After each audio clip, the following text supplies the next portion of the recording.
Hey everybody, this is Craig Garber. Welcome to Everyone Loves Guitar. We've got a really cool guest with us today. We've got Jason Ringenberg with us from Jason and the Scorchers.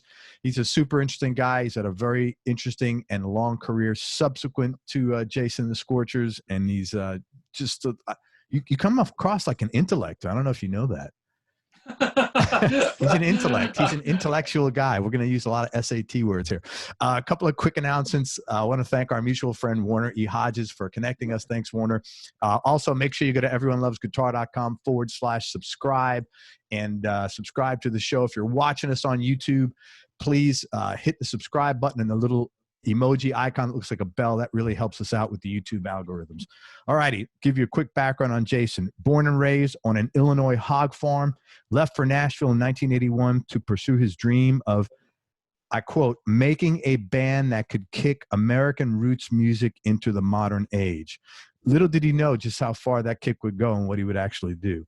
He immediately formed Jason and the Scorchers and never looked back. Throughout the 80s and 90s, the band tore up venues across the planet and became known as one of the most exciting live bands of their era, releasing 13 albums. Rolling Stone said they single-handedly rewrote the history of rock and roll in the South. Very true. Combining traditional country music with high-energy punk rock. In 2008, they were awarded the Americana Music Association Lifetime Achievement Award for performance. Jason's also had success as a solo artist, releasing 5 solo records and touring. In 2002, he created a children's music character called Farmer Jason, winning numerous awards, including an Emmy for his PBS video program, It's a Farmer Jason. His latest album is Stand Tall. It was written while participating, his solo album, that is. It was written while he was participating in the Artist in Residence program for the National Park Service at Sequoia National Park. And Jason lives about an hour outside of Nashville with his wife and 3 daughters. 3 daughters. God bless you, man. That's he might have been boring. That's for sure. Life's never. I got 1 out of 3, and she's the destruction of the whole family. Man, thank you so much for your time. I so much appreciate you coming on the show. My pleasure, Craig. Glad to be here. You grew up on what was a multi-generational hog farm in what I got to assume is a very rural area. I was curious how that, farming is such a, it's not a job, man. It's like music. It's a freaking lifestyle. You wake up and you live it. And I was curious how that influenced you both as a person and a musician, and as a musician, if it did influence you even as a musician. Well, I think it has the most profound influence on me. I can't think of anything else that would influence me more than my upbringing. And yeah, you're right. Farming was, is, and always will be. It's a passion. It's a life. It's not a job. So I think that rubbed off on me. Watching Dad, it's hard work, man. Raising hogs the old-fashioned way, and we didn't have like a confinement system. It was all done what we would call free range now. And it was hard work. But Dad never complained. He always enjoyed it, and it never seemed like he had to force himself to do the work. And I think that's rubbed off on me. I love playing music, and I love everything about the music, even the music business. I like, I like all of it. I think that Dad's impression sort of affected that. I would imagine your work ethic was, if I'm looking at hiring somebody, I want someone who works for a family business or like someone who grew up on a farm, which is a family business. You have to have a great work ethic to make ends meet even there. I would say, no? Oh, yes. Yeah. I would, if I was an employer, I would always, and I've heard it said over and over again in my life that, employers, they look at that, and they see, oh, you grew up on a farm. They're more apt to hire you, and they should, because I've seen it in my life. Farm boys and girls, normally, not always, but normally they have a work ethic that's different than other folks. We were 8 or 9 years old, and we'd be out running tractors and working all day and baling hay and doing hard, dangerous, important work. That doesn't happen with most 9-year-olds. It just doesn't. No, it doesn't. But man, what a great, I always say, I've got 3 kids too. And I always say, if you're going to make a mistake parenting, make the mistake of being too tough than too soft. Seriously, because you get life skills at least your kids get life skills, and imagine the life skills you got from growing up in a situation like that, man. That's pretty cool, I think, for sure, man. It was, I always, and the farm still exists actually in our family. My mom lives on it. She's 90 years old. We cash rent the ground out, but that's cool. It's still in our family. It's an amazing thing. That's awesome, man. Congratulations on that. You bet. So you decided to go to Nashville. What were you doing before you moved to Nashville musically? And then once you got to Nashville, what'd you do to get work? I went to college in Illinois, and the last college where I graduated from was Southern Illinois University in Carbondale, Illinois. And Southern Illinois was way different than where I grew up in the North. It was really Appalachian. It was very Southern, actually. And it wasn't that far from Nashville. I mean, Nashville was, a lot of the music students actually went to Nashville for day trips and things and for learning experiences at the college. So Nashville was really on my radar. And when I graduated in the winter of 1980, I stayed in Carbondale for 5 or 6 months and really got serious about playing bands. And because I wasn't in college anymore, I was just working a job. I was working for the state, for the Department of Conservation. And so I was able to play music pretty heavy. There was a lot of good music scene in Southern Illinois. And but after 6 months, I knew I had to make a move. I'd gone as far as I could with it. So Nashville was just the obvious choice. I thought about Austin. I thought about, Los Angeles. I thought about New York. I actually even thought about London. A lot of rockabilly bands were sort of breaking out of London at the time. And yeah, I thought about that.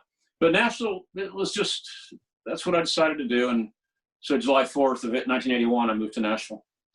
And so when you get to Nashville, did you know anybody? I didn't know soul. And in fact, the first time I was there, I'd never been to Nashville before until I moved there. I moved there July 4th of 1981. I didn't have an apartment. I didn't know anything. I literally knew nothing. And as, I guess, God was looking out for me. I got an apartment right behind, just all accidental. I got an apartment right behind the only rock and roll / punk rock club, more a bar really, in Nashville. It was playing original music bands. It was called Cantrell's. I could open my window and hear the music coming out of Cantrell's. So right off the bat, the Nashville scene was overwhelmingly country pop at that time. It was the days of Lee Greenwood and Barbara Mandrell. But there was this real small, little tiny rock and roll, punk rock, original music crowd. And they all coalesced around Cantrell's, and there I was. So right off the bat, I was able to meet, the only folks that were really doing that sort of thing in Nashville. And that's where it started for me. That is so, have you found throughout the course of your life that when things are meant to be, things like that happen? Like when that's meant to be, you get an apartment behind Cantrell's, have you found the things that things work organically when they're meant to be, as opposed to having to really kill yourself to make them happen? Not that you don't have to do hard work, but you know what I'm saying? Yeah, I think so. As you say, hard work is important, is all important, but there has to be some help, Yeah. You have to be, you have to be doing God's will, and you have to be doing your purpose on this earth, or you will fight it and you probably won't be successful. Yeah. I have found that as I've gotten older and been more aware of it, that when I'm less willful and more well, let me see how this goes. Let me pursue something I'm interested in. It'll work or it won't, but I don't have to fight it. And that's a better feeling, actually. It is. You're right, Greg. I agree. Okay. So you're living behind Cantrell's. This is going to be the only question I'll ask you that you've heard 100 times. I apologize. But for the listeners who don't know, take them through the story of you meet all the guys, and then we'll go from there.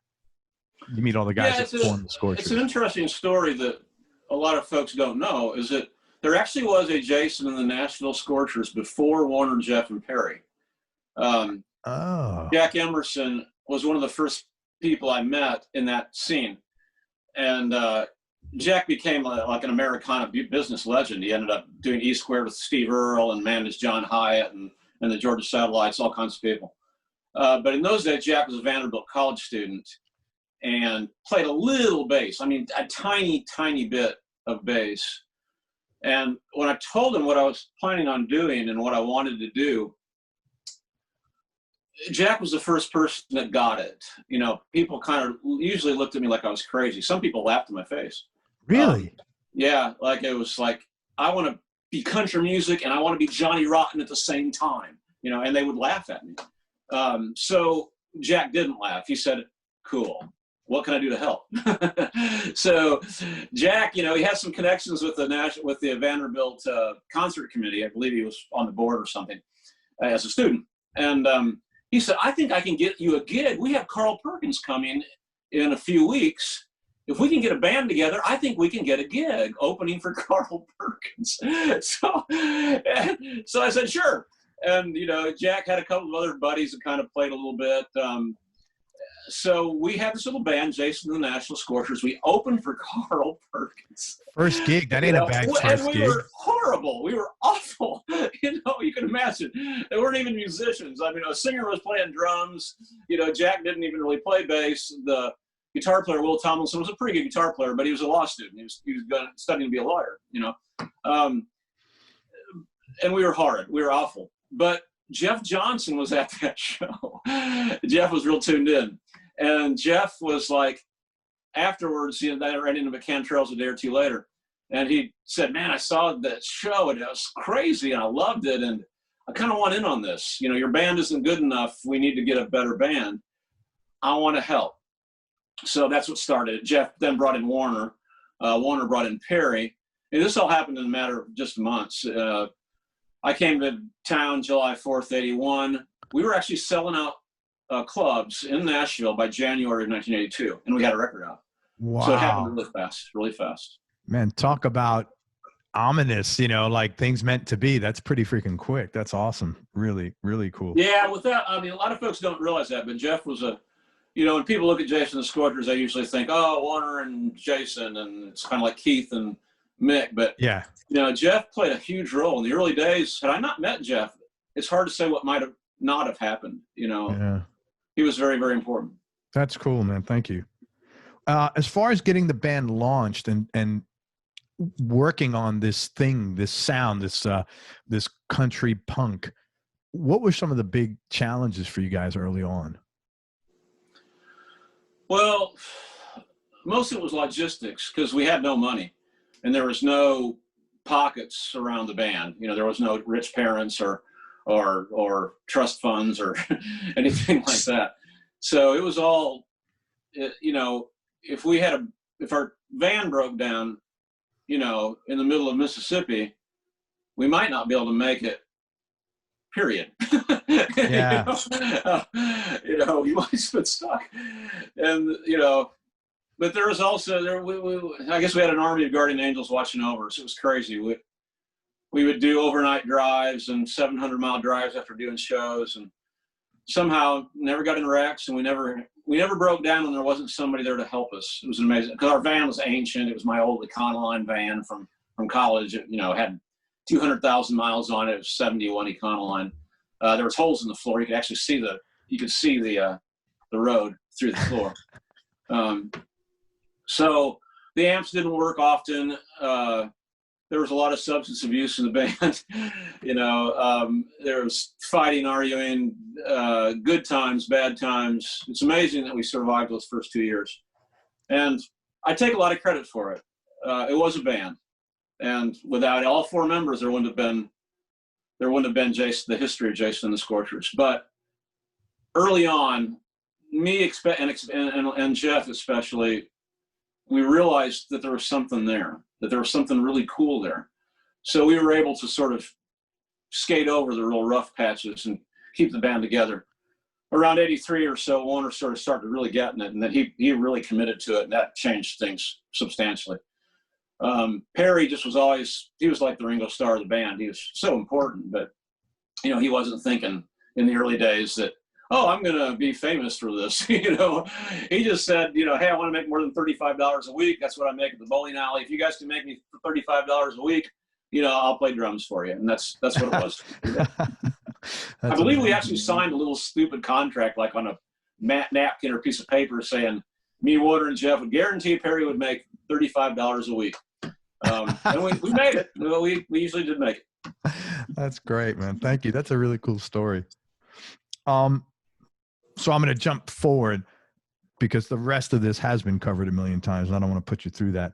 Once the Scorchers broke up, did you know right away that you were going to start a solo career, or did you because that's like a major thing, or did you take some time to decompress and say, hey, what am I going to do now? Or what was the thought process for you at that point? I jumped right in. And I had a lot of connections and a lot of people. Of course, a lot of people knew about the band. So I decided to sort of go country. Looking back, it was a silly idea. There was no way country music was ever going to accept Jason Ringenberg. It was never going to happen. But I gave it my best. I tried. But I jumped right into it. The Scorchers broke up in November of 89. And by, I think, February or March of 90, I was starting to talk to Capitol Records. I had a development deal with them and was starting to work on a new record. That's it. So how did you know that you wanted to do that right away? Or are you just that kind of guy, like you're not sitting still very long? Oh yeah. I just can't. Yeah. I had to work and move and keep making music. And that's just me. That's all I said. No, I get that. It's almost like you'd rather make a bad decision and do something because something good will come out of it than to just sit and wait. That's paralyzing. I get that, man. Yeah, I think you're right, Craig. It's my motto's always been, do something even if it's wrong. You got to do something. Yeah. What's the downside? I mean, the big picture of life, there's not. What is really the downside of failing at something? For the most part, nothing severe. Really, man. I agree. What was the biggest adjustment between being a solo artist and being such a dynamic band leader, fronting a band as wild as the Scorchers? What was the biggest adjustment for you?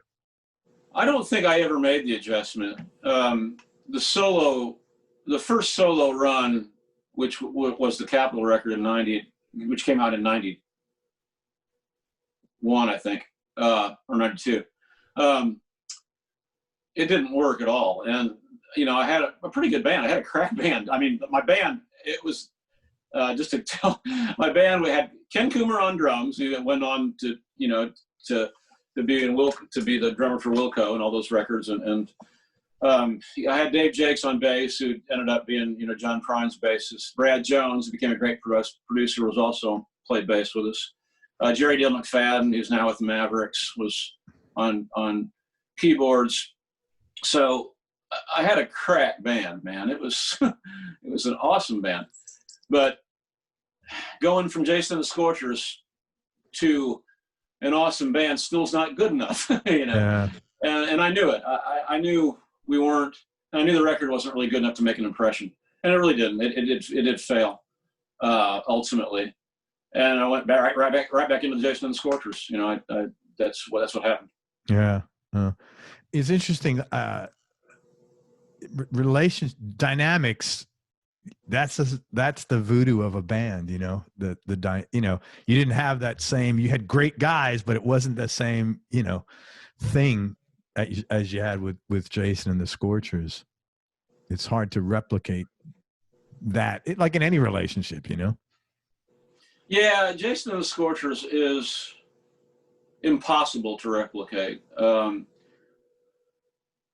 Even with me and Warner as still in the band, it's still really difficult to match what we did with the 80s. But we can now some. But to not have Jason and the Scorchers,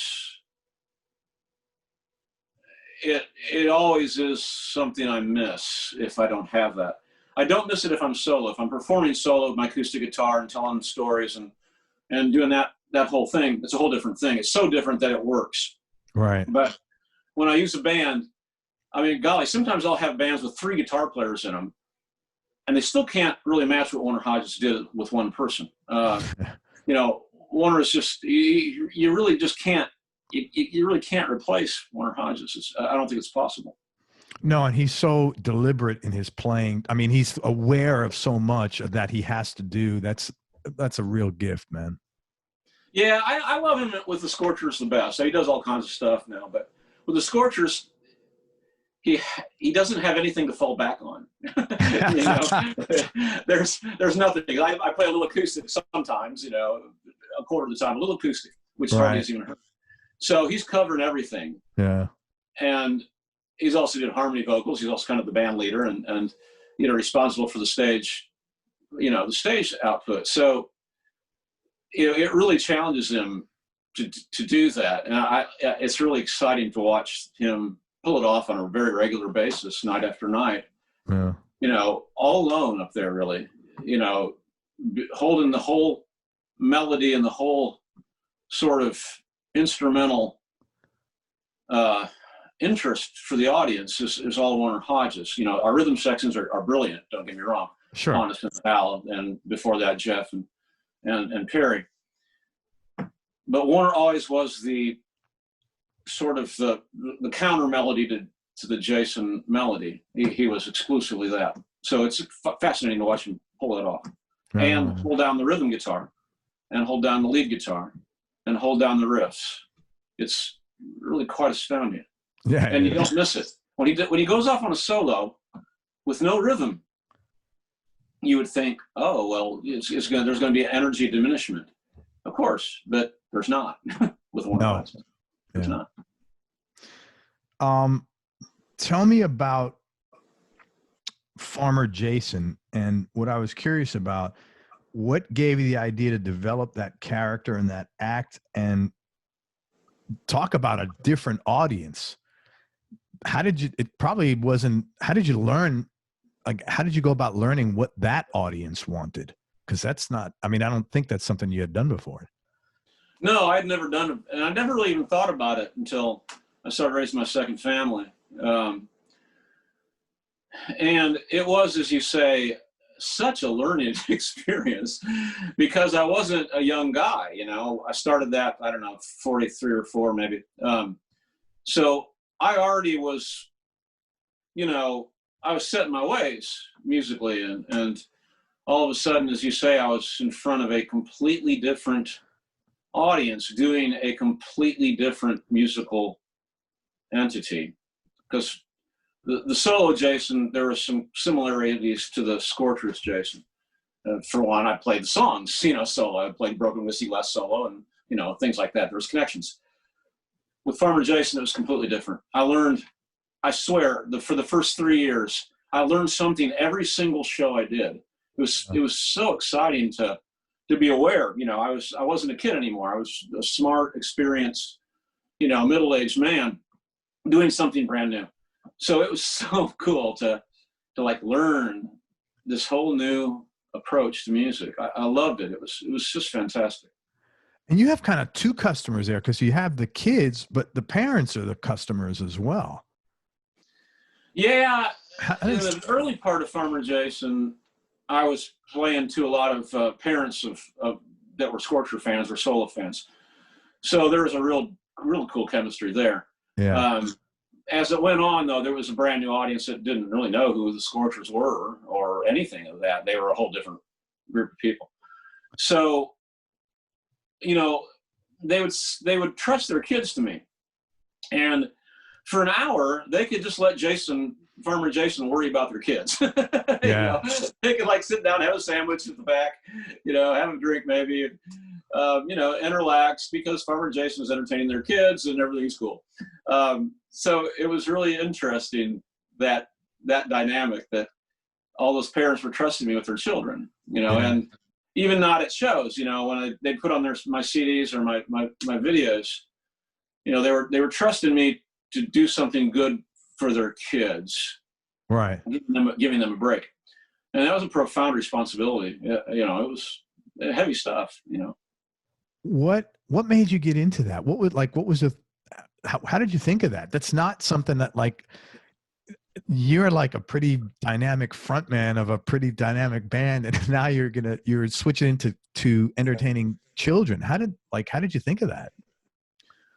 Well, I started my second family in '98. Addie and Camille, they loved music as kids. And we had a few like children's CDs. They were heavy into Rafi. They were heavy into Tara Time. And they could listen to those records all day, the same ones, sometimes the same song. So I was thinking, my goodness, Tara, from Tara Time, was part of our family. she was there all the time, Occasionally right. There was Tara, playing on the DVD in our car DVD player, and there we were, playing her music when they were putting them to bed, putting the kids to bed. So it was just the coolest thing for me to think about. Wow, I should do this. Yeah, I want in on this. I want to do this. And plus, I was touring all the time in those days, and I thought, if I make, some music that my own kids can listen to of me, that they would have a piece of dad when I wasn't around. Yeah. So those two things were the reasons. Right off the bat, I didn't think it was going to be a career thing, but fast it became that. It immediately hit. There was no resistance to it. It was a good idea, and people loved it right from the start. It was an immediate hit. How do you go booking gigs for that now? It's not like you call up a booking agent and say, "Hey, get me in here in Tucson or wherever." How do you book gigs for something like that? In the early days of Farmer Jason, what we would do is, because I was doing the solo thing pretty heavy, I had a kind of a mini run, 2001, 2, 3, and 4, and 5. Made 3 or 4 pretty interesting records and did a lot of touring, especially in Europe. So I had a base and I had a system. So my agent for Jason Ringenberg would just say, "Look, we already have you there set up in this club, September 26th, 2003. Mr. Club Person, why don't you put a daytime show on for kids?" They almost always wanted to do it. It was such a cool thing to do, to have their, grungy rock and roll club turn into a place for kids. A lot of them had a lot of the club people, ladies or mothers or fathers had kids. Yeah. So they would, little Bobby, you're going to go where mommy owns a club and you're going to hang out and enjoy some music. So it was easy to do. Oh, that's interesting. As it grew then, though, it became a whole different world. I became, I was doing performing arts centers as Farmer Jason. Yeah. And, that was a whole different, it became a legitimate thing all by itself. In the last days of it, say 2010 to 2015, all I was doing is Farmer Jason. That was what I was doing. And, playing nice rooms, beautiful dressing rooms and catered dinners and, spotlights and filled up, theaters. It was a wonderful experience. That's cool, man. And so you're probably like a bit of a superhero to your girls as they were, when you were doing the Farmer Jason thing. Yeah, they would play on their records. Their kids were fans, they'd come to the shows and they'd perform on stage with me. And, it was, and to this day, a lot of those kids still remember their friends, and they'll come over to visit. My kids now are like 20 and my oldest is 30, and then Addie and Camille are 22 and 20. And their friends are adults. Right. Well, yeah, remember when we used to do the doggy dance with your dad? Let's do the doggy dance again. Put on the doggy dance. And let's funny, man. When we were 5. Hey, man, it's all about making memories with kids, man. That's cool.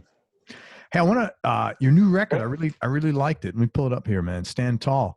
And I just wanted to ask you. You have a good band on that record, man.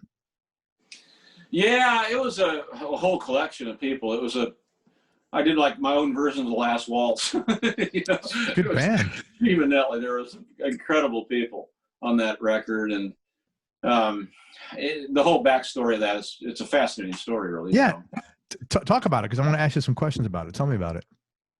Well, 16, 17, things have sort of died for me. The Farmer Jason audience had aged out. The people that were supporting it financially weren't really there anymore. And there wasn't a Jason Ringenberg thing anymore. I'd sort of let that go. Jason and the Scorters weren't making music. So I was like just working jobs and stuff. And I thought my run was done, really. Yeah. I thought it was over. And I wasn't bitter, it was just, hey, I had a good run, I'm happy. Yeah. But out of the blue, someone from the United States Forestry Department called me up, the National Park Service. And they were sort of into Farmer Jason and thought that I would be a good artist in residence at one of their parks, because they were starting to get away from the artists in residence just being painters and photographers. They wanted to do performing artists, and so that they just thought, wow, Farmer Jason, perfect. So they called me up out of the blue, a telephone call out of the blue, and I thought it was a joke. I thought it was one of my friends playing a trick on me. This sounded too good to be true. So it wasn't, and they said, we want you to go to Sequoia National Park, Kings Canyon, and live there for a month and write songs and do some shows. I was like, well, what's the catch? I thought, well, do you want me to write songs about the sequoias and then give the songs to you and then say goodbye and whatever? That'd be great. Sure. I'm in. They said, no, we want you just to write songs and about anything you want to write about. And you'll still own the songs. You can make records out of those songs if you want to. We want you to talk about your experience in the press. We want you to do some shows in the park as Farmer Jason, as Jason Ringenberg. Well, wow, yeah. I could see why you were like, what's the catch? 3.5 seconds to say yes to that. Yeah. So I did it. In June 17, I went out there. It was early June. In the Sierra Nevada mountains, it was still snowing. It was still late winter. It was fantastic. I was in a cabin, and when I say cabin, I use that word very loosely. This isn't jacuzzi cabin. This isn't internet and microwave and king size beds cabin. This was a cabin. There wasn't power for most of the day. There wasn't running water a lot of the times. Never internet, forget that.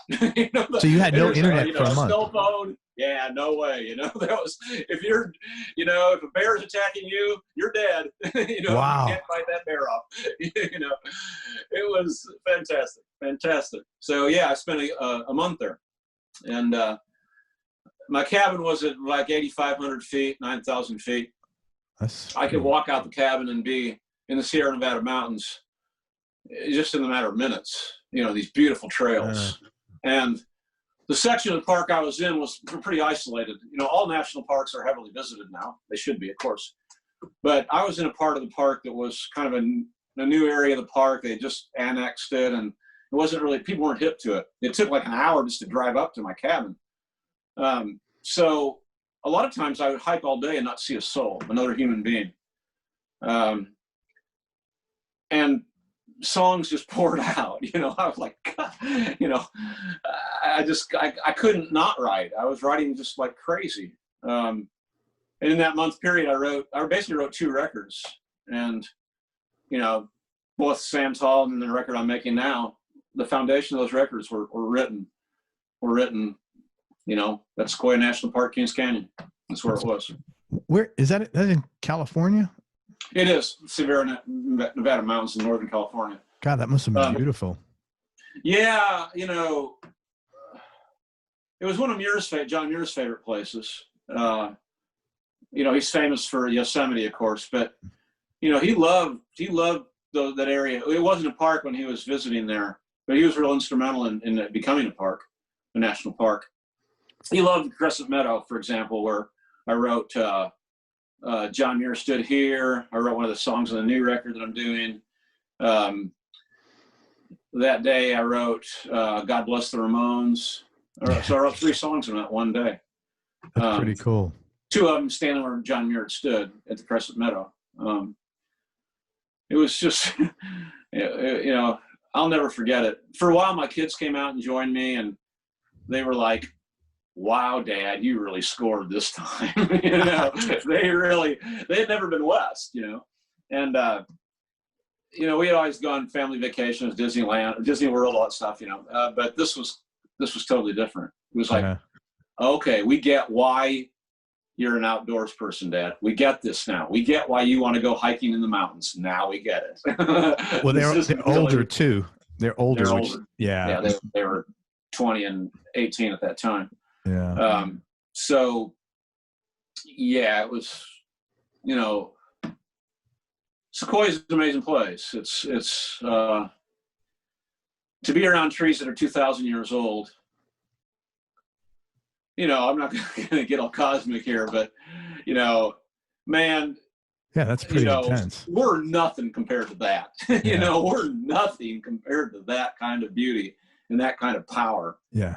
And that kind of spirit. You know, you're going to tell me they don't have a soul? Bullshit. Yeah, yeah. No, I mean, I know I had never been out west, and we went to Oregon and, you know, the parks out there, and we drove to Seattle. And, you know, here in Florida, man, everything's flat, as you know. It was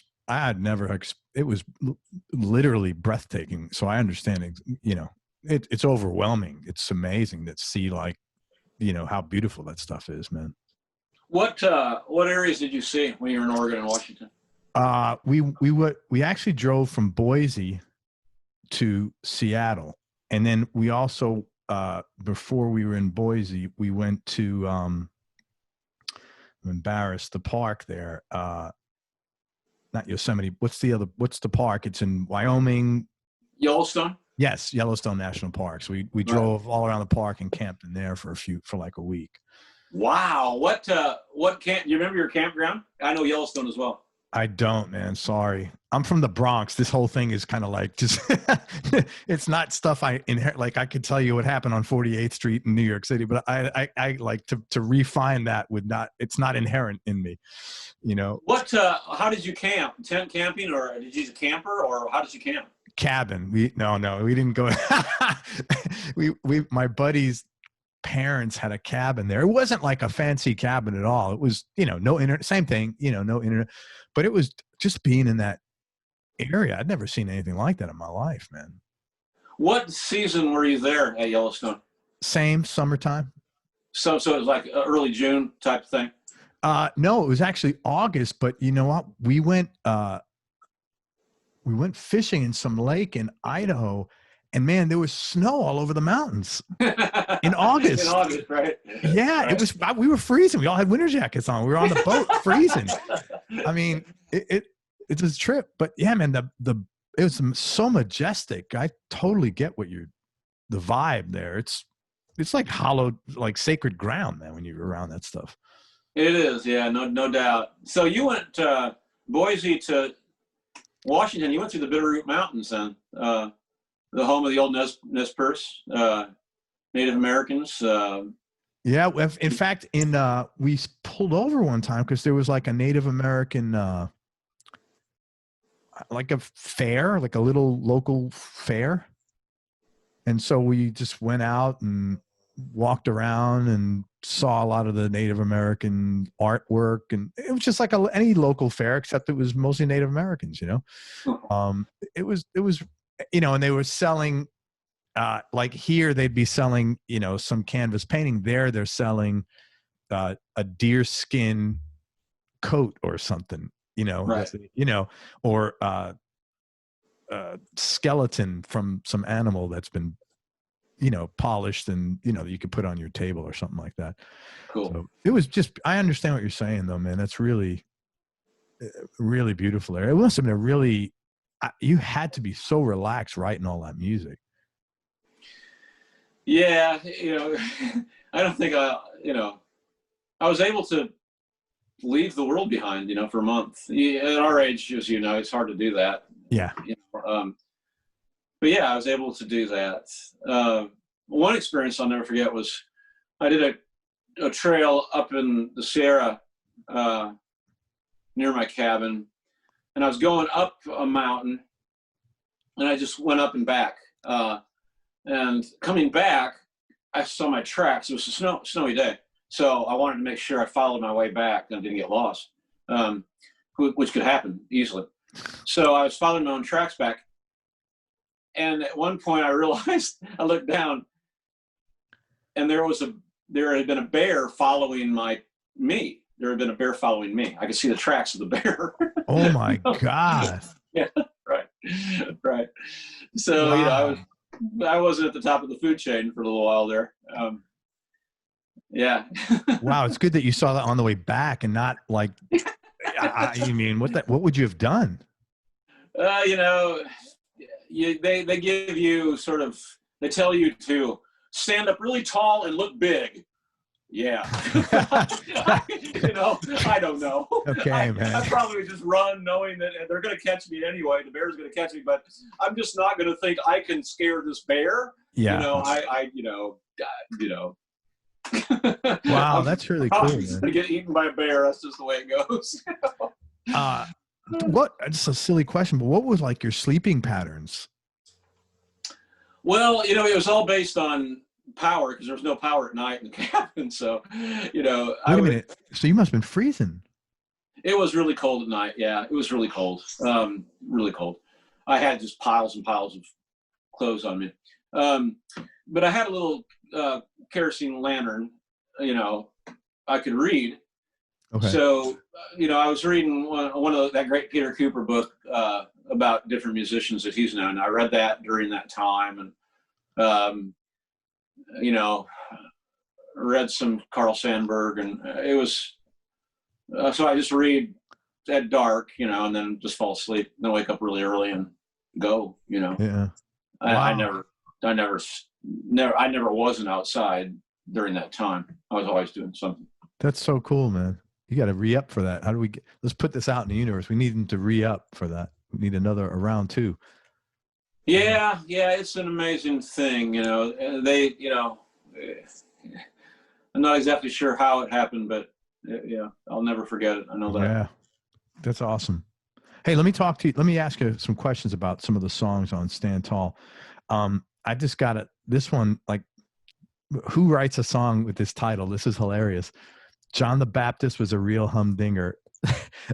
That might be the single greatest song title I've ever heard. What's the backstory for that one? What prompted the thought process? I don't remember precisely when it was at Sequoia, but that was one of the Sequoia songs. And I think it's being in the wilderness because, you know, the Baptist was a wilderness guy, and I had been thinking what a fascinating character he was. Probably my favorite New Testament character was John the Baptist, because he was a hippie, you know. He was a radical revolutionary. The authorities hated him, you know. And he hated the authorities, you know. He was anti-authoritarian. He was, you know, a radical, and he had no ego. So I was thinking all those things. I'm not sure why. I was thinking about John the Baptist at that period of my life, but being in the wilderness and just thinking that, you know, he lived in the wilderness. That's what he did. And people thought he was crazy. They thought he was nuts because he lived out, you know, he ate bugs and, you know, and wild honey and, you know, wore, you know, camel furs. He wasn't a religious authority. And here he was telling people to repent and to prepare for the coming of the Christ. So it was just so fascinating to me, this John the Baptist. So when I was out there in the wilderness and making my own tracks and all the solitude, it was just like, yeah, John the Baptist was so cool. And then I couldn't just say John the Baptist was cool. I mean, that's too easy. Yeah.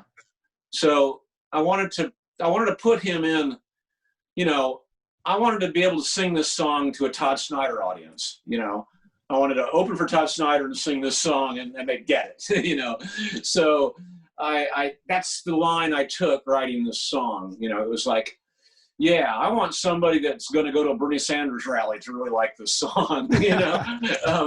That's what I'm going for here. You know, I want somebody with long hair and you know, is for legalized marijuana, and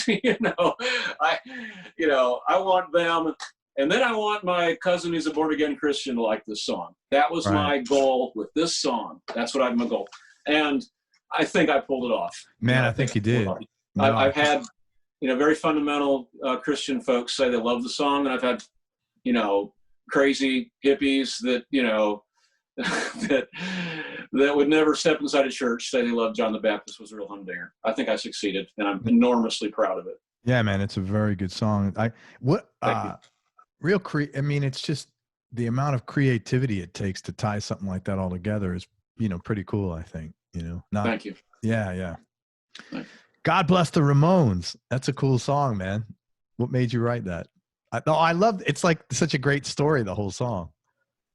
Yeah, it's a real story. Every bit of it's true. I was at Sequoia, and I was underneath the Charles Young tree, the Colonel Charles Young tree. The big trees at Sequoia are all named after mostly Gilded Age, late 19th century American presidents or Civil War generals on the Union side.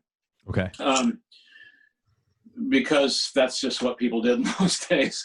So, the biggest tree in the world is the General Sherman tree, who could care less about the environment, had nothing to do with starting these national parks. He was just a great Civil War general, so they named the biggest tree in the world after General Sherman.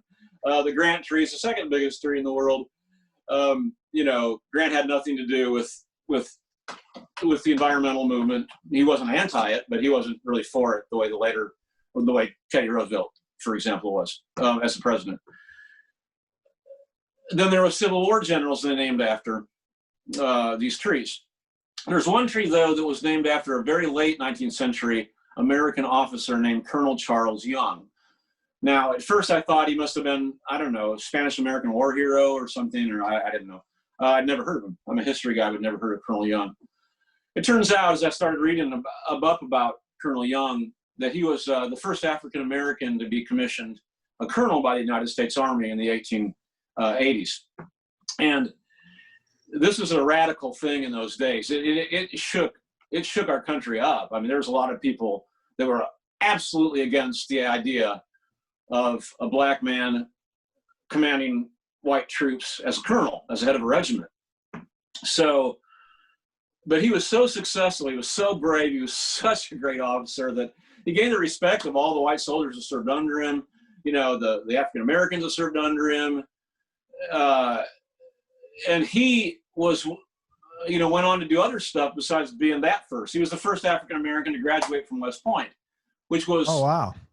Which was, almost impossible. Yeah, they did everything they could to make it so he couldn't graduate. They cheated his test scores. Most of the cadets wouldn't even speak to him for 4 years that he was there. They wouldn't speak to him. They had to sort of pack. They weren't even going to speak to him. They played all these horrible jokes on him and all this stuff. But he graduated with honors. Then later in his Army career, he should have been a general. He really should have been a general. And had he been white, he would have been a general because he was so brilliant. But he probably would have been a brigadier general or even higher than that in the peacetime Army. But Colonel Young then became the commandant of the Sequoia National Park. Okay, this was even more radical because all of a sudden, these loggers, when Sequoia had become a park, these loggers, these logger barons in the West were used to going in and cutting down these sequoia trees and making a literal killing. They would earn a fortune cutting down these gigantic trees, a fortune. So they were used to doing it. And it was all quasi-legal. They really didn't have permits, but they had, senators in their pockets and representatives, congressmen in their pockets, and they could do it. And, the local authorities wouldn't try to stop him. All of a sudden, Colonel Young takes over and says, well, if we're going to have a national park called the Sequoia National Park, first thing we got to do is save the sequoias because they're getting cut down as we stand here.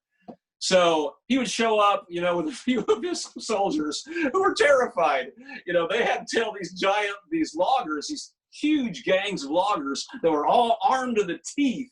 They were violent thugs.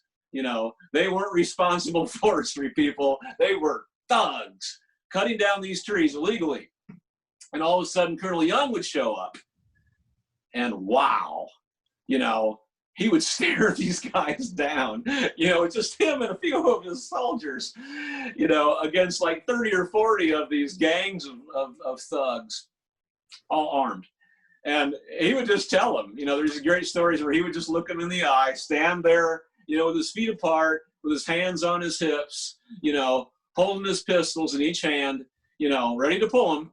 and say, yeah, there's 40 of you and there's 2 or 3 of us, you're going to win, but you, sir, the foreman, you're going to get a bullet between your eyes before I do. I'm going to get you. He would say things like that, and it would freak these guys out. They were ultimately cowards, as most of those people usually are, and they would leave. So Colonel Young saved Sequoia National Park. Here I am standing there thinking, whoa, what? This gigantic tree. What am my little, in my little world, I need to write a song right now. What am I going to write a song about? So I couldn't help thinking, one of my heroes are the Ramones. Sure. So I thought, Ramones. I'm going to write a song about the Ramones. God bless the Ramones. God bless them. And once again, I was thinking, wow, what a cool thing to do, to say the word God with the Ramones. With the Ramones. Same title, that's cool. And then, okay, what do I say about the Ramones? And then I thought, okay, the Scorchers opened for the Ramones in 1982, a whole tour of Texas. When we were a nobody, we were nothing. Somehow he got this tour for a week, opened for the Ramones, the big cities, all of them, Dallas, Houston, Beaumont, Austin, San Antonio. Unheard of, unknown. Our amps barely worked. Our band hardly worked. We had no money. I think they paid us, $50 a night to do this. 2 of the nights we didn't even get paid. We couldn't find the promoter. And we were opening for the Ramones, and all this tough guy stuff, this band from Queens, and all these rumors that they were, they beat up people and they were tough and they, would be really cruel to opening bands, and, they would, they were just these tough guys, was all baloney. They were beautiful people. That's cool. Dee Dee Ramone was really helpful to us. He gave Jeff some bass strings, because Jeff didn't have bass strings. They let us use their hospitality room because, God, we couldn't afford food. We couldn't. Wow, that's really cool. cool. Bologna and white bread. We had chicken wings. And wow, chips with dip. In the Ramones, hospitality room. It was an amazing experience. God bless the Ramones. That's what the song's about. Man, what's so impressive is this is what people don't realize. Look at all that effort and energy you put into writing that song. That's not just the song. This is researching the whole history of Colonel Charles Young. And you can see it's stuff that you're interested in because you were super enthusiastic about it. And then that allowed you, that's the series of thoughts that I'm always fascinated about that, man. Things don't just happen. Well, good point, Craig. And anybody who, if you don't like a record, fine. That's your right. As a fan of music, you can not like a record, but be careful how you don't like it. Because that artist put a lot of time into that record, man. Probably at least a year of his or her life. At least a year, maybe more. Yeah. And, just kind of be respectful that you may not like it, may not be your cup of tea, it may not be their best record, but they worked really hard. They did the best they could. Yeah. And the same live, most people have been around for several records and done several tours over 2 or 3 decades. They care, Yeah. Hell yeah. They may not have the chops they did when they were 20 years old, but they're still trying their best, and respect that. Yeah, man. Absolutely. And then I want to talk about the title track, Stand Tall. It's a really cool instrumental, man. It made me feel like I was riding a horse through the Old West in a cowboy movie. I mean, that is impossible for me. I could not, and I listened to it several times. I was impossible to not get that visual. That's such a cool tune, man. What made you come up with that? Well, all my life I've wanted to do that kind of, spaghetti Western instrumental. I could never talk producers into doing it. It never happened. Tried a lot of times. But this time I was at the helm. I co-produced Stand Tall. So, I said, we need trumpets. We need chants in the background and subliminal chants. And we need, 14 different instruments going on here. And we need, baritone guitars, and we need Gretsch guitars, and we need, a opera singer singing a verse on it, you know. uh, the people I was working with at first probably thought I was out of my mind. But it all came together. It was the hardest mix I've ever done in my life. We had so many tracks on it. It was, God bless the Mike Lascelles who mixed that record. It was, I can't believe he was able to pull that off. But he did. And I'm so proud of that song. I spent more time on that song than any song in my career. Really? And there's no vocals on it except the opera singer. That the verse where the opera singer, he's a real opera singer. That's a real opera singer that sang that verse. You know, it's such a cool song. Had I done that, it would have sounded completely ridiculous. But him doing it was it's so cool. I love it. That's such a cool song. Yeah, I could see why it would be difficult to make that song, to get someone else's okay to make that song. But it's a great song, and it was really good that you put it in up front. That was a really it opens the show perfectly, you know. Yeah, it sets the tone. You wonder what's coming next. You know, what's this record about? You know, well, it's like the journey. It is a journey. Yeah, it's like the journey, and I mean, because a lot of times you're tempted. You know, most of the time you put the title track the last, or first side, last song. You know, that was a perfect opening for that whole record, man. Really, thank you. Yeah, man, I really dug it. What were some? So let me just tell people. Check out the new record. It's not the new, but check out Jason's last record. It's called Stand Tall. It's available, I guess, wherever music streams, I guess now, right? Yeah, it's available everywhere. It's available, and then you could buy it. I would assume directly from your website. You can jasonringenberg.com. You can get it on Amazon. You can stream it anywhere. You know, it's a pretty successful record for me at my age, and a solo record. Oh, it's a great record, man. It's really cool. You got some cool stuff. Yeah, I'm happy with the way it turned out. It was a life-changing experience, the whole thing. That's cool, man. What were some low points or dark periods you've had to deal with, and how'd you get through them? Wow, yeah. A lot of them. Right. I know. I had a guy on the show one time, only one person in like 750 guests. He said, "Oh, nothing. Everything's been great." I'm like, it was so ridiculous. I didn't even challenge him because I was like, okay, if you're going to play it like that, okay, fine. I mean, and he was like 55. You know, he's older than me. I was 55 at the time. He's probably 60. Anyway. Yeah. I would say I'm pretty solid mentally for an artist, for a musician. So, but you have to use that caveat for a musician. You know, we're still crazy. All of us are nuts. We're all crazy. So I've never had a nervous breakdown, or I've never been in rehab, or luckily never had any addictions. But yeah, I've had my dark times. Yeah, sure. There's been several points, especially with the Scorchers, where, I mean, that band was supposed to be the next big thing. I mean, we were touted as the next big thing. We were groomed to be the next big thing. People spent money on us like we were going to be the next big thing. I mean, our deal with Capitol was $1 million contract. Wow. Our deal with A&M was close to that. So, you know, you have these huge expectations with Jason and the Scorchers that we never were a commercial success. It was always a cult thing. So, you know, when we have these periodic moments where this is the one that's going to do it, you know, we're going to this is when it's going to happen. And, you know, and then it wouldn't. And it was always, you know, both Warner went through that. I went through that different times. But it's always been that backdrop has always been a backdrop in my career, is that I'm not a commercially successful artist, really. Farmerization was the closest I came to commercial success, but that wasn't, you know, I wasn't Rafi or the Wiggles, you know, that's, you know. So I've never had that kind of thing happen. So it's always a struggle. You know, you have to make the numbers work. You have to keep your mortgage paid, you know, because, wow, you know, here's a reality a lot of people don't think about. I'm on the road 250 days a year, right? Most of the time through my good years.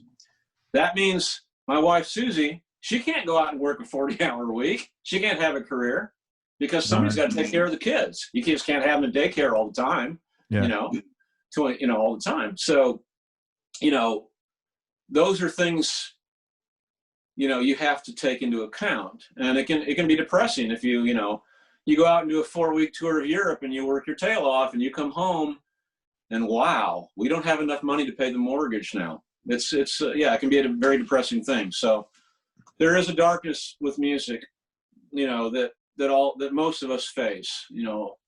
There's a few smashingly successful people. The rest of us, we have to deal with that reality that, the financial aspect's always haunting all of us, to try to make the numbers work so we can keep making music. That's what it's about. And you're a guy who, as you said in the beginning, you are aware of and even like the music business. I would imagine for people which is unusual for a musician because it's, sort of different sides of the brain. Most people are not comfortable with it. They don't want to be aware of it. It's got to be, for those folks, incredibly overwhelming. Yeah, it's ruined a lot of people. A lot of good people have gotten trapped by drugs and booze because they couldn't handle the music business and the ups and downs and the heartaches and the et cetera. And it's so tedious, you really have to be able to deal with it. And the younger artists especially, I think they've grown up with it. My generation, one of the coolest things you could have was to say, I just worry about the music and my manager takes care of everything else. I show up and I'm told to do that. And that was someone to envy. An artist that had that going was an envious thing. Sure. But nowadays, most young artists, they realize that, wow, with all the social media and stuff, you got to be plugged in all the time. You can't have somebody else doing it. Your fans expect you to be, connected to them. It's an expectation now. So, these artists nowadays, these young artists now, they're really hip. They're very savvy. Yeah. And they don't think like us older musicians did back then. They don't think that, I'm just going to show up and play my music. That they know you can't do that. Yeah. You have to be plugged in nowadays. It's an absolute necessity. You have to be. And that's tough too, because it's another skill set, and it's not just being plugged into social media. It's making sure you get gigs booked, hiring musicians, getting an MD, or you being the MD, making sure the equipment. I mean, it's a lot of moving parts to manage. It's a tough business, man. It is. There's, like you say, there's so many gigantic details that, it is, it does drive some people crazy. Yeah. Nice. And, it never did with me though. I sort of like dealing with it. I like sending a box of CDs to Amazon. That's fun. I like that's cool. Well, hey man, to your credit, that's awesome. Thanks for sharing that. And it's you're so prolific as a writer. I give you a lot of credit for that, because when you're down, it's easy to say, man, I'm shutting off for a little while, but I don't get the sense. I get the sense you've always been this prolific as a writer all the time. Well, I'm certainly prolific in terms of I'm always going for something. I'm always working. During this the COVID pandemic, I talked to another artist. I won't say who it was, and he was saying, I just can't do anything. I can't write songs. Why bother? And I was like, why bother? Why bother? Well, because your fans want to hear your songs. That's why you bother. Yeah. And just because, they want to hear your songs more now. If you don't want to record and spend money doing it, then, put something on your Facebook page, you sing a song to them. And because your fans want to hear you, you got to bother. What do you mean? Why bother? Yeah. But that sounds like maybe just COVID's an excuse for, because to be honest with you, I mean, no disrespect against whoever you're saying it, but and we all have that at times, but yeah. I mean, we all have a life. Why bother? But to say that why bother musically speaking, because if you're an artist, you have fans, obviously. You may only have a few hundred fans, but that's a lot, compared to the guy that's managing the McDonald's. You got a lot of folks that really care about you. You do, what you're doing is important. So, but music always should be bothered with. You should always bother with music. I agree with you, especially nowadays, man. Nowadays, especially. if you had to go back, is there any advice that you would have given yourself that would have made your life easier, either business or personal? Wow, you asked the best questions. Thank you, man. Um, I wanted to say, I especially like the one where he said, "What were the downtimes?" Because no one ever asked that. That was really an astute question to ask. Thank you. Oh man, thank you. Yeah, I could learn. And like, Right. well, I mean, and people learn from. I always want to know, like, when I'm, like, if I'm doing something in business, and I'm like, what are the mistakes you make? Because I want to not make them, Right. if possible. Right. I would say, for certain, I would tell the younger Jason to, dude, lighten up a little bit. Lighten up. The world's not going to end if this show that you're doing tonight is not the greatest show you've ever done. Because that's the pressure I put on myself in the 80s. And it was just nonsense attitude to have. I went for it every single night. And if I didn't get on that plateau in the performance, I would say it was a bad gig. And that's ridiculous, because the people that were there didn't think that. Right. Maybe I thought that because I wasn't reaching some sort of nirvana point with my performance for myself. But other people did. So hey, it's cool. You don't have to do the greatest show. I would say, Jason, 23 years old, I would say, don't feel like you have to do the greatest show of your life every single night. That's impossible. That's not possible. It is. Give it your best every night, and care every night. But don't think you've got to do your best show you've ever done every night. That's not realistic. The second thing I would say was, enjoy the ride no matter where it goes, because even stars have disappointing experiences in the business. So enjoy the ride wherever it goes, because this is a tremendous privilege to be able to do this. It's a wonderful thing. Yeah. A question for you. Thank you for sharing that. That was really cool of you. At what point did you realize that lightening up a bit? Like, was there a trigger for you that happened? Or, because that's a huge, when you realize that, I have found anyway, it's like a 1 million pound weight gets lifted off you all of a sudden. It's like, yeah, do your best and care, but don't be vested in the results. I think it's been a creeping thing over the years. And I would have to say, to answer your question, it's been fairly recently, really, that I've kind of taken that view of music, that, enjoy the ride first, foremost. And everything else kind of takes care of itself if you do that. And I should correct that. I didn't mean don't be vested in the results. Don't have expectations.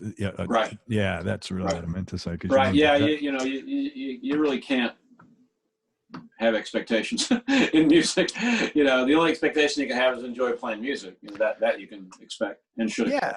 And what you said, care about it and do your best. That's it, man. You can't be responsible for the outcome all the time.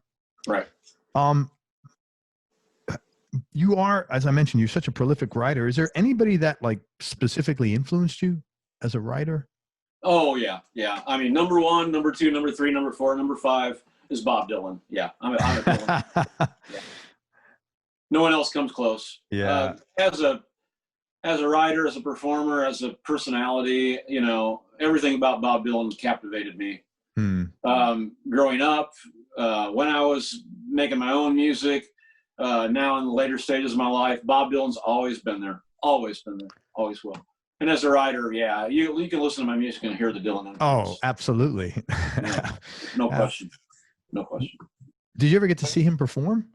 Oh, golly. Yes, sir. Oh, that's cool. I'll tell you twice, 2 different events.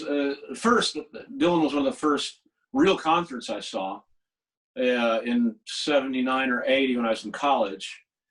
And I was born and raised in a hog farm in Illinois. There wasn't concerts. We had to drive. We didn't even know what concerts really were. It was that rural. The closest we got was the Bureau County State Fair when they have these old country guys. So I never went to concerts growing up. So when I went to college, then they had concerts. Yeah. And one of the first and best was Dylan. One of the first and very close to best was the Ramones. The same year that happened. So Dylan 79. Yeah, that was big. But in 1989, we got asked to open for Bob Dylan on a tour. Oh my God. Yeah, we got to open for Bob Dylan. Now, it was a bittersweet tour because it was the time when Perry got sick, the band was falling apart, and we knew we were breaking up. We knew we were going to lose our record deal, and we were going to, the whole line of the 80s was coming to a close, and we were going to break up. It was over. So we're doing this last tour with Bob Dylan. I had this all-access pass. I could go anywhere in the venue and watch Bob Dylan work every night for like 2.5 weeks. So one night I might stand by the soundboard, hear Bob Dylan. Another night I might pick a seat that hadn't been taken at the top. Another night I might stand right off stage at the backstage, and take a folding chair and watch him from the backstage. Another night I might go right down front. If there was a VIP spot that hadn't been taken, I could take that, and I would watch him every night do his shows. He was doing good shows then. He had G.E. Smith on guitar, a really good rhythm section. He was playing a lot of piano at the time. It was the Oh Mercy record tour. Those songs were really good on that record. Did you meet him? You didn't get to meet him though. Oh yeah. Oh, you did? Oh yeah. We had been told that if he has his hood up, don't bother him. He always wore a hoodie. If he has his hood up, you don't bother Bob Dylan. Bob Dylan secret code language. Yeah, that was the code.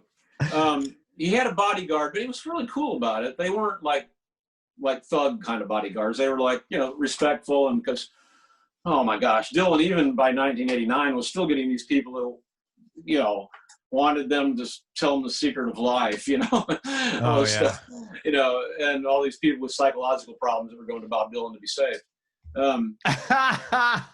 So he had bodyguards. He had 2 bodyguards with him. But I found him to be rather open. And, I'd heard all these stories that Bob Dylan, I'd read the biography where he tore Phil Oakes apart, and Oakes almost had a nervous breakdown over it. I'd heard these stories of Dylan going psychotic on people, psychologically, just tearing them apart. And I'd seen the interviews, on public interviews where he would just make fun of these journalists and stuff, the sarcasm and borderline mean, really. Yeah. So I was bound and determined. I was not going to ask Bob Dylan why he wrote All Along the Watchtower. I wasn't going to ask, what's the meaning of, of John Wesley Hardin. I wasn't going to ask these questions. I was just going to be cool, and if Bob Dylan wanted to talk, I would talk. And it did happen. I'd be, at the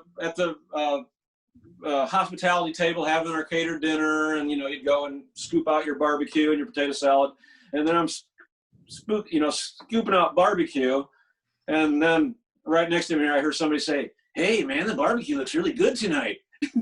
And it's Dylan. And he said, "Yeah man, the food looks really good tonight. This is really cool."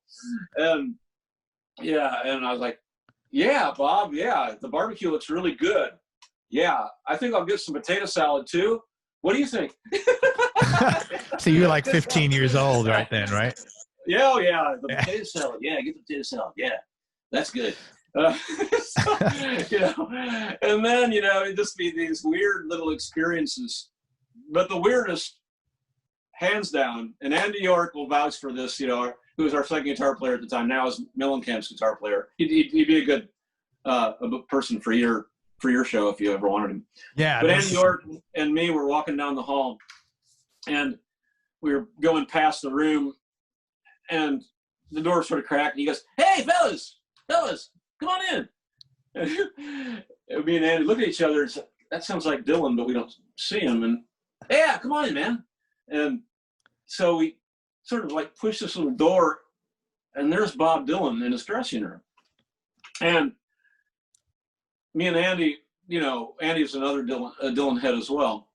So we're sort of standing there like, I feel really awkward, you know, like I really shouldn't be here. You know, even though Bob Dylan invited me into his dressing room, I just feel weird. And then, you know, I was sort of having a pre-show drink. You know, he wasn't abusive, but you know, I could tell that he liked to have a drink before the show. And he was sort of having a little drink and whiskey and Coke, I guess, and Coca-Cola. I mean, and you qualified the Coke for the period of time. right. That was good. But and then Bob Dylan starts to get dressed. That's creepy. And me and Andy were just like, neither one of us knew what, do we like leave now, or do we talk to him, or hold your hand here so you can't see anything. Yeah, it was, you know, it was the most surreal experience of my entire life, you know. That's so funny. And then he kept talking, you know, he kept like, and he was on this thing about sometimes you don't need drummers, you know, and he was talking about like, because Perry was sick at that point. We didn't have a drummer. We'd gone on the tour acoustically, and Dylan gave us some like, I don't know, he said something nice about, hey, I like how you're doing your set now, you know. And yeah, sometimes drums take up so much frequency, you know, they soak up so much frequency. You got to sing over the drums, and sometimes better just not to have drums. And we were like, well, okay, Bob, yeah, great, you know. Yeah, I agree, you know, whatever you say, yeah.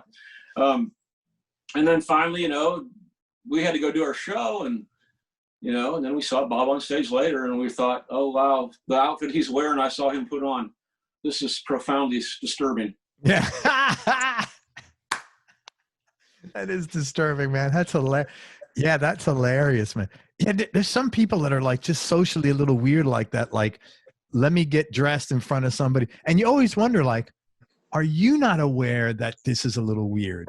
Right? It's like that's going through your head, but you can't really say that. Like, hey, man, this, you know, maybe now you can, you know, but yeah, I don't know if you could say that to Bob. Hey, Bob, isn't it a little weird that you're getting? Yeah, that's pretty funny, man. Great story.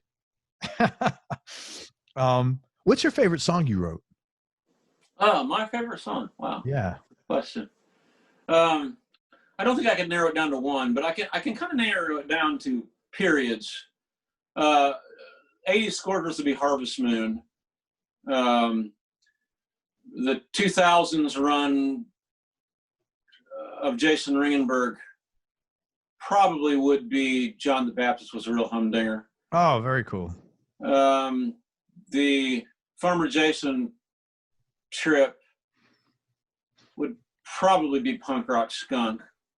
Although the Tractor Goes Chug Chug Chug is pretty close second.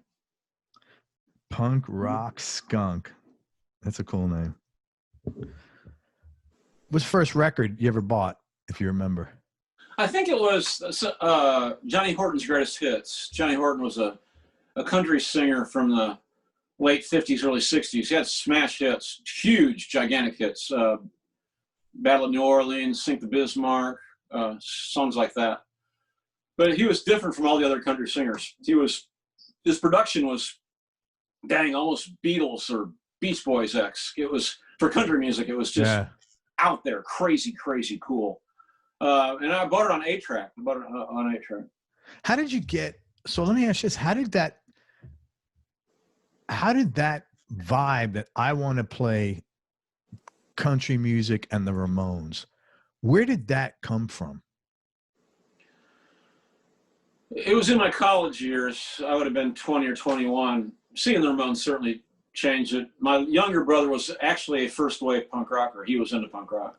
Okay. So he was playing the Sex Pistols on 8-track and stuff, and the Ramones and Bowie and all those kind of crazy people in Sheffield, Illinois. We all thought he was crazy, but that was my first exposure. But it was in college. It wasn't the Scorchers, actually, that was the first band that I played with. that were doing the sort of eighth note punk rock rhythms to country music. It was a band called Shakespeare's Riot that I was in 1980 and 81, and in Carbondale, Illinois. And we were doing it. We were taking Hank Sr. songs and we were putting them to an eighth note rhythm. And the people hated it that we were playing for. You know, we were playing these sort of college cover bars, you know, and they couldn't even do Hank Williams, let alone Hank Williams done with eighth notes. It was ugly. It was brutally, you know, he got thrown back at us all the time. But I kept sort of with the idea, and of course with the Scorchers, and it was just natural. You know, it was I didn't have to explain it to those guys. They just did it. You know, they got it. I mean, Jeff, that's how he played. He played like Dee Dee Ramone. You know, Warner has, you know, he was equal parts, you know, Angus Young, James Burton, Albert Lee, you know, Jimi Hendrix, you know, Johnny Ramone with the great country pickers. So they just did it. There was never a discussion. With Jason and the Scorchers, it was perfected, and we never talked about it. I don't remember ever talking about it. Like, fellas, if we take this Hank Sr. song and Warner, you put this feedback to it, and Jeff did eighth notes, it was nothing like that. It was just, okay, I'm a Rolling Stone, and then they would just kick in and do it. Yeah. You know? They would just do it. It was like, okay, I'm going to do, here's in G, fellas. Well, yo, railroad gate, you know, I just can't jump it. And then all of a sudden, Warner would be playing this, and Jeff would be going, Perry would be going, bam, bam, bam, bam, bam. It was just like natural. It was just like by the second verse, you know, we had that version of Absolutely Sweet Marie without even talking about it. You know, they just did it. Lost Highway, that all that great, you know, that weird modulation. You know, we were playing it in A with eighth notes, which already revolutionized the song. Originally, it was, let me just play it. It was originally, wow, that sounds really out of tune. Yeah. All right, let's try different guitar. So we would play, you know, Hank would play it. I'm a rolling stone, all alone in the love. So I just did it to the Scorchers, you know, and I just started playing it. Fellas, try this in A. I didn't even tell them who wrote it. I didn't tell them nothing. I said, here's a song that, you know, I didn't even say much. I don't think I even said anything. I just said, try this in A, fellas. I'm a rolling stone, all alone in the lost. For life is sin. By the time I hit the word sin, Jeff was already just like going. Warner was doing this. I can't even play it. It was just super distorted, sort of, you know. And Perry was doing that pop, pop, pop, pop, pop, pop, pop, pop thing, you know, that he did. That sort of, you know, amphetamine Charlie Watts thing he did. So we did it, you know, all the way through the first verse, you know, then into the second verse. I was just a lad, it's 22, you know, that verse. And then we got to the harp solo. Then we didn't even think about it. I said, oh, harmonica, yeah. So I grabbed my D harmonica for the key of A and started playing it, you know, and, you know, I just kicked it into another level. All of a sudden, you know, there's no vocal singing. It's just me rocking out on the harmonica with Warner and Jeff and Perry just killing it. This is the first time through, all right? So we got into that, through that solo, and the natural thing to do after the harp solo, the country thing to do, and the normal musicality thing to do would be, you know, you're doing, you know, da da da da da da.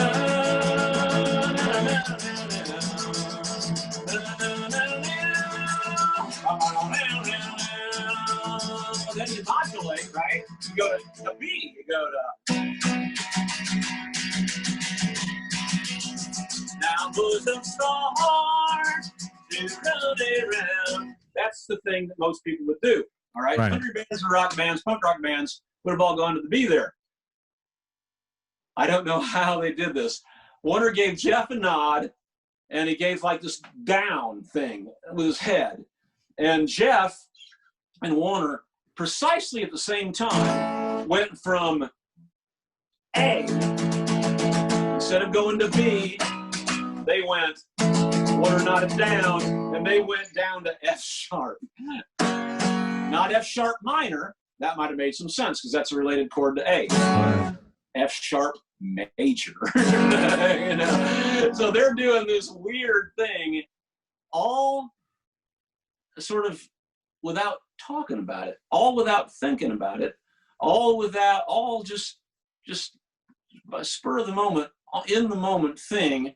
They went to F sharp, and right off the bat, you know, Jeff was just laying eights at that point. He was just laying eights. And Perry went to the floor tom, and Warner started doing that crazy, I can't even sing it, let alone play it. It was just so weird.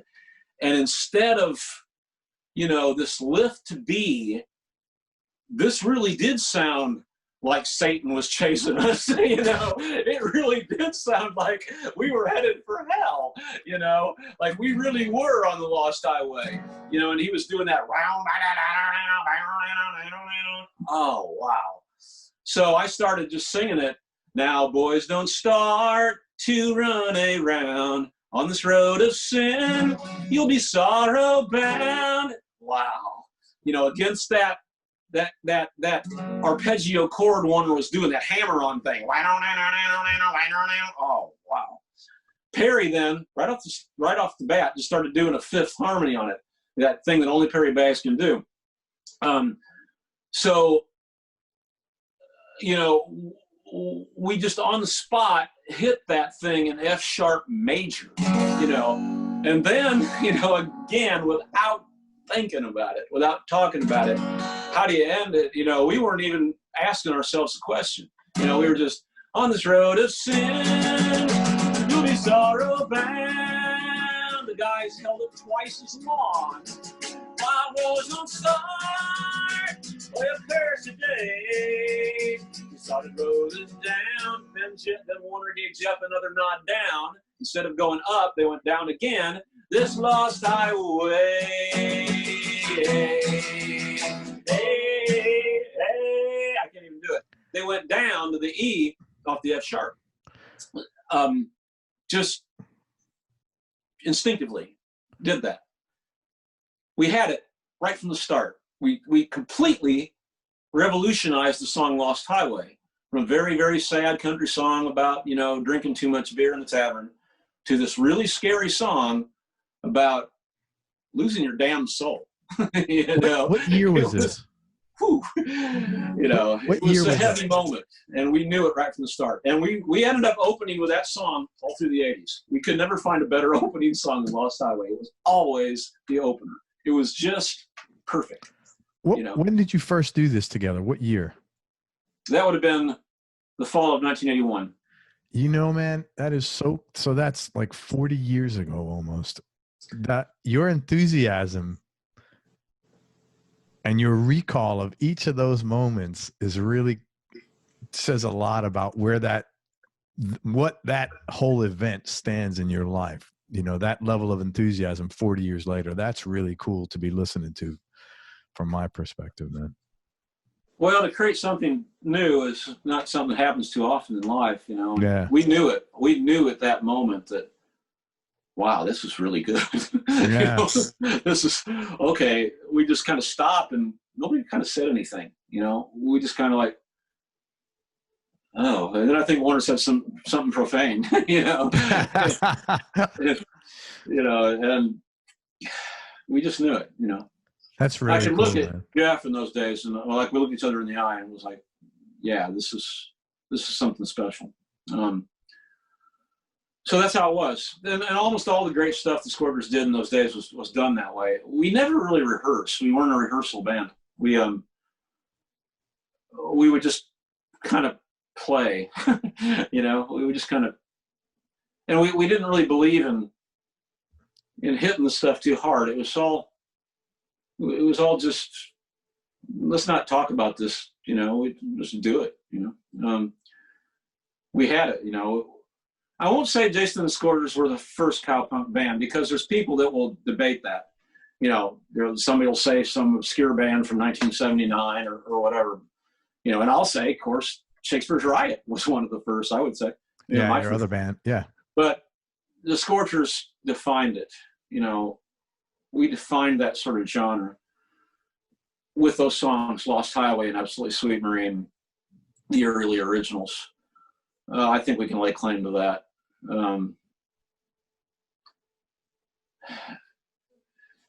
There was something about it that was just in our blood. It was, I can't imagine a better band to sort of do that with than those four guys.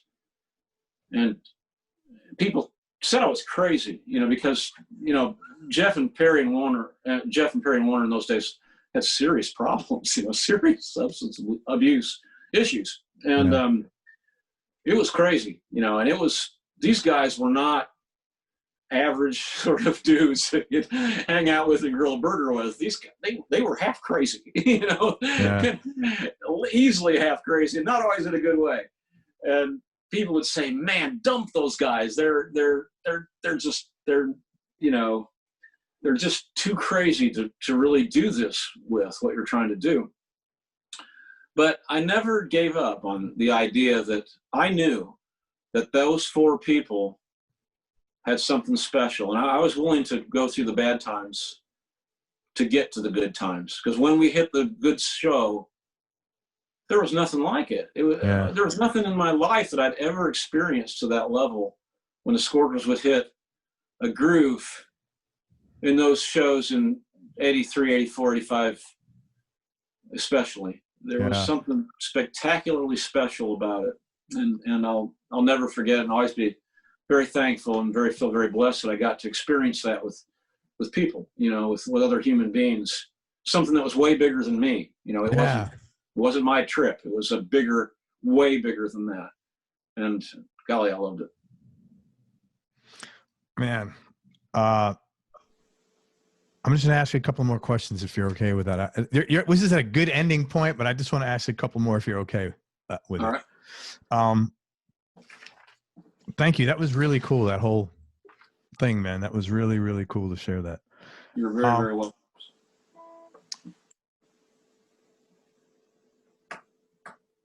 Toughest decision you had to make? Well, the toughest decisions always are when you got to let somebody go. Yeah. I never got used to that. Nobody likes doing that. And I've had to do it in music experiences, in 2 of my 3 personas. I've had to let people go, and it's no fun. It's a horrible experience. Yeah. And last question, Jason, and tell me, over the last 10 years, what's been the biggest change in your personality, and has that change been intentional or is a natural part of aging? I think it's what we talked about earlier. I definitely have changed into a super driven, got to get everything done today, and got to make everything work, and got to do this, and got to sell that, and got to do this, to, hey man, just have fun. Yeah. That's the biggest change. Yeah. And that is a great way to end this. Thank you, man. Let me talk about, you have, first of all, let me tell people where to find you. Jason's got a pretty robust website. It's Jason Ringenberg. Let me spell it. Ringenberg, sorry. Ringenberg. So it's jasonringenberg.com. And on Facebook, he's at Jason Ringenberg Music. Talk about, you have a new record coming out as a crowdfunding project, and I'd like to send people over there to fund it. Where do they go and talk about the record? Oh, thank you. Thank you. Appreciate that. Yeah, I'm doing a new solo record during this pandemic. What do guys like me do? Well, we write songs and make records. Yeah, man, absolutely. I wrote songs, made a record. Some of them I'd written at Sequoia. Some of them are brand new. And it's called Rhinestoned. Rhinestoned. That's the name of the record. It was recorded here in Nashville with George Bradfew using social distancing methods. We were able to do that. Yeah. Like if you didn't say that, somebody somewhere would say, I hope he, like, like the point of things are often missed. I don't get this now. Like, Right. sorry, I don't mean it's going. It's like, thank you for saying that, because some idiot would have fucked it up. Anyway. Yeah. Well, and luckily George can play about anything, so it was easy to do. Good. So right now, then we are, when this starts airing, we are either the record is coming out. You can check it out. It'll be out in, hopefully in early March of 2021. But we're going to be doing a crowdfunding program for it, so we can, raise money to get it out properly and promote it properly. And that's going to be on Indiegogo, and you can check that out. We'll have links and things on the Facebook and on the websites as to how you can buy cool stuff that I have for sale, or you can have Jason Ringenberg do a concert for you, and you pick the songs and all kinds of cool stuff. It's going to be a great program. Okay, so to do that, and I would really encourage everybody to support Jason's music, go to Indiegogo.com and look up Jason Ringenberg. Again, it's Ringenberg, or also go to his website at jasonringenberg.com and Facebook at Jason Ringenberg Music, and pay attention to, do you have an email? You probably have an opt-in on your website or something like that. Yeah, there's ways to get a hold of me. Yeah, no problem. Just opt in, and then, you'll be on his list, and support the record when it comes out. Anything else you want to promote, man? That's pretty much it right now. I will say that this was, I'm a press guy, so I've done a lot of interviews in my 40-year career. This may be one of my favorites. Man, I thoroughly enjoyed this. It was great fun. Man, thank you. I'm like getting goosebumps, and I'm working on taking compliments. That's what I'm doing. Thank you very much. I can see why you've had so many incredible people on this program. Gee, wow, I can see why. And thank you. Like Warner doesn't really like press and interviews and things, and he actually told me, you got to do this one. You got to do this one. Thank you. That's really kind of you to tell me that. Thanks so much, Jason. Man, when your new record comes out, come back on the show. We'll promote it. I'd love to do that. All right. Please don't hesitate. Listen, thank you very much for everything. I appreciate it. Hang on one second and we'll wrap up. Everybody, thank you so much for listening. If you enjoyed this, please share it on your social media channels. We appreciate your support. Is it true that there's a box set of Farmer Jason coming out? I don't think kids can sit through a whole box set. They lose their patience after a while. Thanks very much to Jason Ringenberg for spending time with us. Again, check out the new record that's being worked on right now on Indiegogo.com, or else go to jasonringenberg.com or Jason Ringenberg Music and support Jason's music and what he's doing. And most important, man, especially nowadays, remember that happiness really is a choice. So choose wisely. Be nice, go play your guitar, and have fun. Until next time, peace and love, everybody. I'm out. Brother, thank you so much, Jason.